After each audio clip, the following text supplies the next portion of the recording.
أعوذ بالله من الشيطان الرجيم بسم الله الرحمن الرحيم. Dear students, Assalamu alaikum wa rahmatullahi wa barakatuhu. Class 6th subject Civics Chapter 9 Urban Livelihood.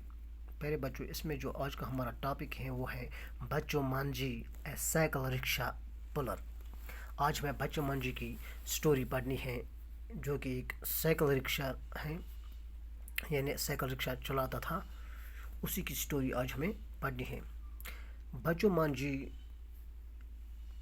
یعنی بہار میں رہتا تھا، بہار کے ایک ولیج میں رہتا تھا. وہ وہاں پر میسن کا کام کرتا تھا، یعنی میسن جو گھر وغیرہ بناتے تھے. تو اس کو سال بھر وہ کام نہیں ملتا تھا، اس لیے جب اس کے پاس کام نہیں ہوتا تھا تو وہ گاؤں سے نکل کر شہر میں جاتا تھا، اور بیوی بچے وہیں پر گھر میں ہی بیٹھتے تھے، اور یہ خود شہر چلا جاتا تھا. شہر میں وہ کیا کام کرتا ہے؟ شہر میں وہ ایک سائیکل رکشا کرائے پر لیتا تھا اور اس پر وہ مزدوری کرتا تھا. اس طرح وہ روپے وغیرہ کماتے تھے. وہ کہتے تھے یعنی صبح کو وہ نکلتے تھے کام کے لیے اور شام کو وہ 8:30 واپس لوٹتے تھے. اس طرح وہ دن میں 80 سے 100 روپیہ کماتا تھا، اور اس 80 سے 100 روپے میں اس کو اپنے خرچے کے لیے یعنی کھانے اور جس مکان میں وہ رہتے تھے اس کے رنٹ کے لیے اس کو 50 سے 60 روپیہ لگتا تھا. اور باقی جو پیسے اس کے پاس بچتے تھے وہ گھر بیچتے تھے. اور گھر میں اس کی وائف بھی، جو اس کی بیوی تھی، وہ بھی چھوٹی موٹی کام کرتے تھے اور وہ بھی پیسے کماتے تھے. اس طرح ان کا گھر چلتا تھا. اسی طرح سے بہت سارے لوگ ہیں جو بچوں مانجی کی طرح ہیں، وہ کام کرتے تھے شہروں میں، یعنی گاؤں سے نکل کر آتے اور شہر میں کام کرتے تھے. لائک بچوں مانجی a large number of people in the city work on the streets.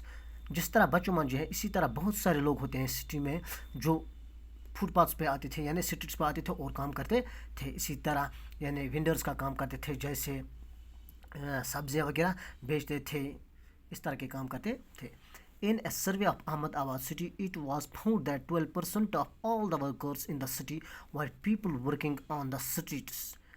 ایک سروے ہوئی تھی احمد آباد میں جس میں یہ کہا گیا تھا کہ جتنے بھی وہاں لوگ رہتے تھے اس میں 12% جو لوگ ہوتے تھے وہ کیا کام کرتے تھے؟ وہ انہی اسٹریٹس پر کام کرتے تھے، اسی طرح جس طرح بچوں مانجی کام کرتے تھے. They work on their own, وہ خود اپنی کام کرتے تھے. They are not employed by anyone, وہ کسی کے پاس امپلائی نہیں بیٹھتے تھے، یعنی نوکری نہیں کرتے تھے، بلکہ وہ خود اپنی کام کرتے تھے. And therefore have to organise their own work, اس لیے ان کو اپنی کام خود کرنا پڑتا تھا، اپنی کام خود آرگنائز کرنا پڑتا تھا. Their shops are usually temporary structure, جو ان کے پاس دکانیں ہوتے تھے وہ ٹیمپرری ہوتے تھے، یعنی ان کا جو اسٹرکچر ہوتا تھا وہ ٹیمپرری ہوتے تھے، وہ پرماننٹ نہیں ہوتے تھے.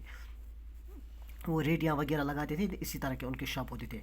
They can be asked to dismantle their shops at any time by the police, کبھی کبھار ان کو کہا جاتا تھا پولیس کے ذریعے کہ یہ دکان یہاں سے ہٹائے، یعنی پولیس ان کو کبھی کبھار ان دکانوں کو ڈسمینٹل کرواتے تھے، کیونکہ وہ آرڈنری ہوتے تھے اس لیے ان کو بھگاتے تھے، کیونکہ کبھی کبھار ان سڑکوں پر بھیڑ ہوتی تھی، اس لوگوں کو آنے جانے میں بہت دقت ہوتی تھی، اس لیے پولیس ان کو وہاں سے بھگاتے تھے. There are certain parts of the city where these hawkers are not allowed to enter. اسی طرح سے سٹی میں بہت سارے جگہ ہوتے تھے جہاں پر ان ہاکرس کو الاؤڈ نہیں ہوتے تھے کہ بیٹھنے کے لیے، یعنی یہ چیزیں بیچنے کے لیے الاؤڈ نہیں کرتے تھے. Often workers who make a living in the city are forced to set up their homes on the streets as well. اسی طرح سے جو یہ لوگ جو یہ فٹ پاتھس پہ یہ یا سٹریٹس میں یہ کام کرتے تھے یا ہاکرس کا کام کرتے تھے، ان کو کبھی کبھار یہ فورس کیا جاتا ہے کہ آپ اپنی گھر وہیں پہ بنائے جہاں پر آپ یہ بیچتے تھے. Belong is a space where several workers leave their belongings during the day and cook their meals at night. یہاں پر ایک جگہ دکھایا گیا تھا کہ جہاں پر جو یہ ریڈیو ہوتی تھی اور ان کے سائڈ میں جو یہ برتن وغیرہ آپ دیکھتے تھے، یہ ایک مثال دی گئی تھی کہ وہیں پر لوگ ایک تو یہیں پر کام کرتے تھے اور دن میں وہیں پہ بیٹھتے تھے اور کھانا بناتے تھے اور خود بھی کھاتے تھے ہیں. اس طرح سے وہ ان اسٹریٹس پر رات کو گزارا کرتے تھے اور دن میں وہ کام کرتے تھے. Vendors sell things that are often prepared at home by their families who purchase clean, sort and make them ready to sell. اسی طرح جو وینڈرس ہوتے تھے، وینڈرس وہ ہوتے تھے جن کو جو یہ چیزیں گھر پر بنا کے لاتے تھے، یعنی گھر پر ان کی وائف بھی اس کام میں مدد کرتے تھے، بچے بھی، اس لیے وہ صاف کرتے تھے، جو یہ چیزیں بیچتے تھے ان کو صاف کرتے تھے، ان کو وہاں تک لے جاتے تھے، یعنی دکان تک، اور دکان پر وہ ان کو بیچ دیتے تھے، یعنی گھر سے بنا کے لاتے تھے اور دکان پر بیچ دیتے تھے، اس طرح وہ اپنے گزارا کرتے تھے۔ اور اس کام میں بہت سارے چیلنجز بھی ہوتے تھے، کہ جو چیلنج اس میں آتے تھے وہ کل ہم انشاءاللہ پڑھیں گے۔ تھینکس۔